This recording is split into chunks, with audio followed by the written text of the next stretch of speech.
So over the years, I've held a number of roles in the arts. I've been an art student, both in art schools and in regular universities, like Emily Carr and the University of Guelph. I've taught in art centers, galleries, and universities. I've written for national arts publications as well. In the Okanagan, I was the curator of the Lake Country Art Gallery for 4 years, and the executive director of the Arts Council for the Central Okanagan for 2. I've practiced art throughout.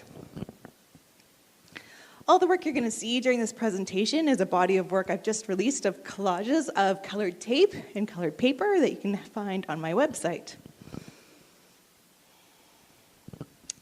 So tonight I'm here as the representative for arts and culture. And I'll tell you, you have a really active and vibrant community here that's thriving and growing. And this is made possible through community champions for the arts like Violet Walkton-Brown of the PenTALKton Arts Council, who I think should be here tonight. Paul Crawford with the PenTALKton Art Gallery, and folks at Many Hats Theatre, the Shatford Centre, Tumbleweeds, way more. I don't know everybody. And these are the people who know the power and impact of generosity and curiosity, which is what I'm going to focus on.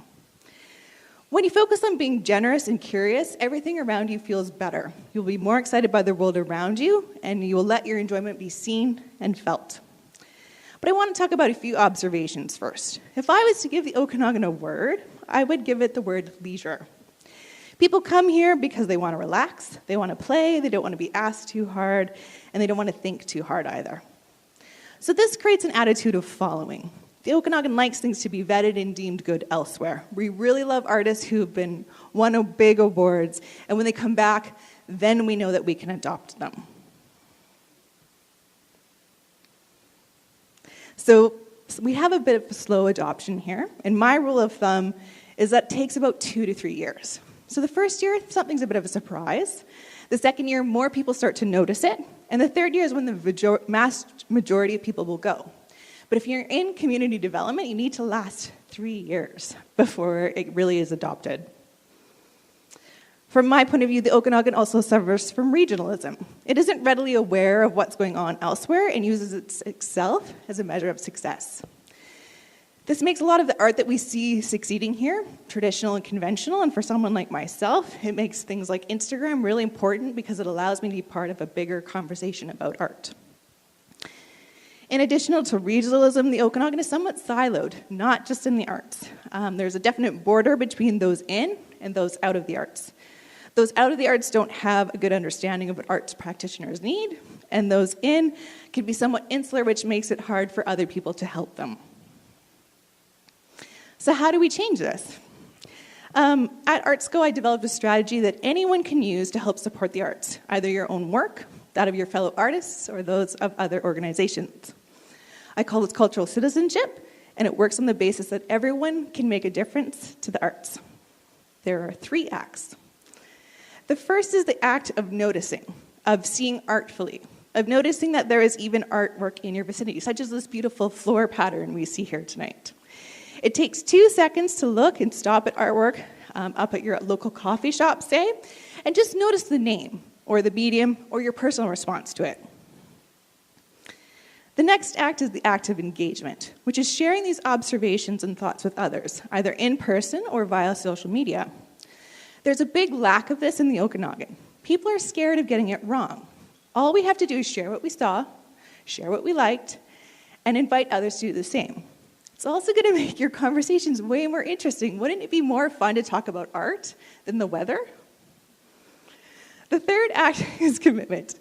Commitment can range from seeking out places that offer arts experiences, such as attending cultural events, to incorporating art into your everyday life, like purchasing a piece of art, a subscription to the symphony, volunteering with the arts, or taking classes in art, dance, or music. Because money alone is not enough. We don't just need to pay our artists, we need to feed our artists by paying attention to them.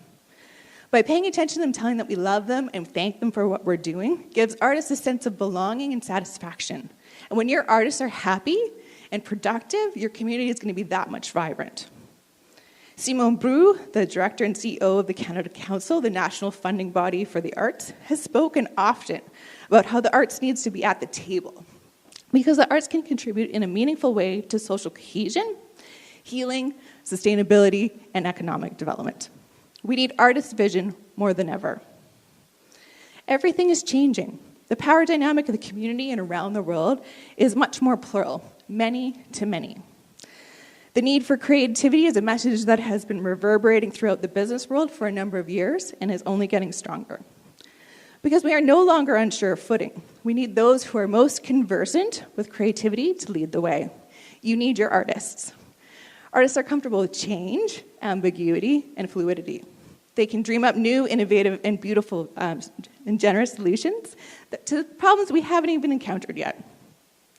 And they are the ones who will create a vision that inspires people in the future. So artist vision plus cultural citizenship has a number of benefits. You're going to feel more connected because you're paying attention to your community. And this is going to make how the new system comes really effortless and organic. As you pay more attention and feel see how good it feels to cheer others on, you're going to build trust within your community. And in building trust, you're also building more meaning. And if we're in a land of leisure, the pursuit of meaning, connection, and trust becomes that much more powerful and valuable as a form of exchange. And the next generation is really hungry for meaning. So this is how you're going to be able to engage them. People often ask me how I'm successful in the arts, and I've come to realize that a large part of it is because I have naturally cultivated these strategies into my everyday life. Because I give, I receive. Just imagine this working at a community level in a continuous loop of generosity and curiosity. Individual to individual, group to group, sector to sector. Thank you.